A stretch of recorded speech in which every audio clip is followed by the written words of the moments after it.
En bref, aujourd'hui on va parler de Saint Barthélemy. Saint Barthélemy est un des apôtres de Jésus-Christ qui... Comment ça se passe là, le sujet? En fait, on va parler du massacre de la Saint Barthélemy. Enfin bref.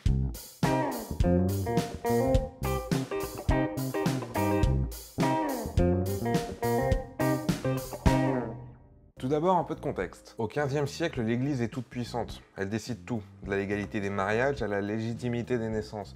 Elle a même plus de pouvoir que les rois. Mais en 1517, un moine allemand qui s'appelle Martin Luther, non, pas celui-là, ouais voilà, se rend compte qu'il y a des trucs qui vont pas. Et publie un texte qui dénonce ce qui ne va pas avec l'Église, en 95 points. Genre le fait que le pape soit plus un homme politique qu'un homme d'église, ou qu'il soit pété de thunes, ou qu'il fasse vendre des indulgences pour financer les dépenses de l'église de Rome. Les indulgences, c'est un truc super pratique. En gros, c'est un papier qui garantit l'éternité au paradis, moyennant monnaie sonnante et trébuchante. Enfin bref. Donc du coup, Martin, il est saoulé. Et il publie son texte, ce qui fâche un peu le pape. Pape qui excommuniera Martin.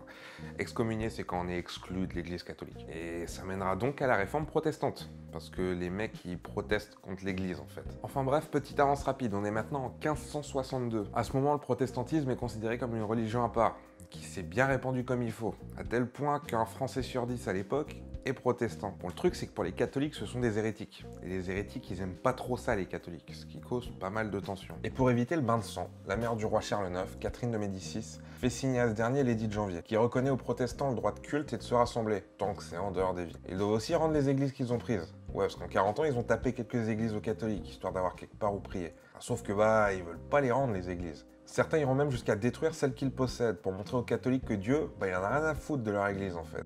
Les gens sont têtus quand ils s'y mettent des fois. Le point culminant de cette affaire arrive en mars 1562. Le duc de Guise, fervent catholique, passe par la ville de Vassy, en Champagne. Il apprend que des protestants se sont réunis dans une grange en ville, ce qui va à l'encontre de l'édit de janvier. Il envoie des émissaires dissiper la foule, les mecs sont plutôt mal reçus. Du coup, il décide d'y aller lui-même avec ses hommes, sauf que ça dégénère vite et au final, une cinquantaine de protestants sont tués. La situation est ultra tendax. Et vu que le duc de Guise, un catholique important, est impliqué, tout part en sucette et la France va se retrouver en pleine guerre de religion pendant près de 30 ans. Bon, au final, c'est plein de petites guerres avec des pauses au milieu, mais quand même, autant pour la tentative de paix de l'édit de janvier. Nouvelle avance rapide, on est maintenant en 1570 et on en est à la troisième guerre de religion. 3 guerres en moins de 10 ans, sérieux les gars quoi. Le roi Charles IX fait une nouvelle tentative de réconciliation avec le traité de paix de Saint-Germain-en-Laye. Il redonne aux protestants le droit de pratiquer leur culte là où ils le pratiquaient avant. L'édit appelle à la tolérance et dit qu'aucune différence ne doit être faite en fonction de la religion de chacun. De son côté, la mère du roi donne sa fille, Marguerite de Valois, en mariage au chef des protestants, Henri de Navarre, le futur Henri IV. Ce qui ne plaît évidemment pas aux catholiques, mais au moins ça calme un peu tout le monde, du moins jusqu'au mariage. Ce dernier est célébré le 18 août 1572 à Notre-Dame de Paris. Les principaux chefs catholiques et protestants sont réunis, ce qui cause pas mal de tensions. Et le 22 août, on tente d'assassiner l'amiral Coligny, un important chef protestant.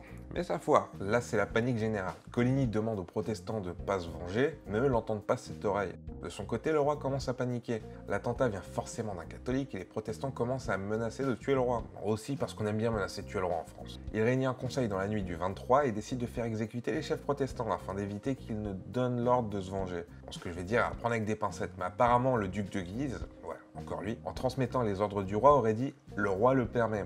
Des catholiques qui l'auraient entendu auraient pris ça comme un ordre de massacrer tous les protestants. Et là, ça repart en sucette. On se jette sur les protestants. L'amiral Coligny est égorgé et jeté par sa fenêtre. On va assassiner des civils. Les gens se retrouvent à tuer leurs propres voisins juste parce qu'ils sont pas de la même religion. Du coup, ils se seraient mis à l'écart de la société et ça fait peur. Et puis c'est bien connu, ce qui fait peur, on le tue en général. Et ça s'étendra malheureusement sur tout le royaume. À peu près 3000 personnes sont mortes à Paris et près de 10 000 dans toute la France. Et ça durera jusqu'à fin septembre. Henri de Navarre sera même obligé de se convertir au catholicisme pour sauver sa peau. La version officielle à l'époque est que les Huguenots, c'est comme ça qu'on appelait les protestants en France, avaient prévu un coup d'état et que le massacre l'a empêché.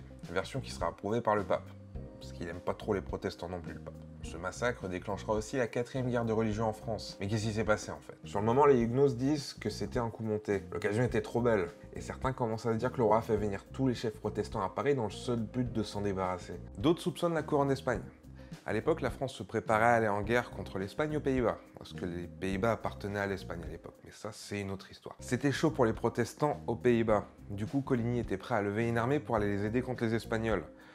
Un attentat contre lui, c'était pas une si mauvaise idée au final. Quoi qu'il en soit, la situation dans le pays était déjà extrêmement tendue. Et toutes les décisions prises sur ces quelques jours ont été faites dans la panique. Tout le monde se sentait menacé. Les protestants, les catholiques, le roi, le peuple. Tout le monde. Sans oublier que les gens mouraient aussi de faim. En général, en période de crise, on aime bien blâmer tout le monde et n'importe qui. Des milliers de gens sont morts dans un laps de temps ultra court, simplement parce qu'ils partageaient pas la même religion que les autres. C'est pas la première fois que ça arrivait, et malheureusement, vu qu'on n'apprend jamais rien, c'était pas la dernière fois non plus. C'est pour ça que c'est important de se rappeler des conneries des autres. Normalement, ça évite de refaire les mêmes. Enfin, normalement.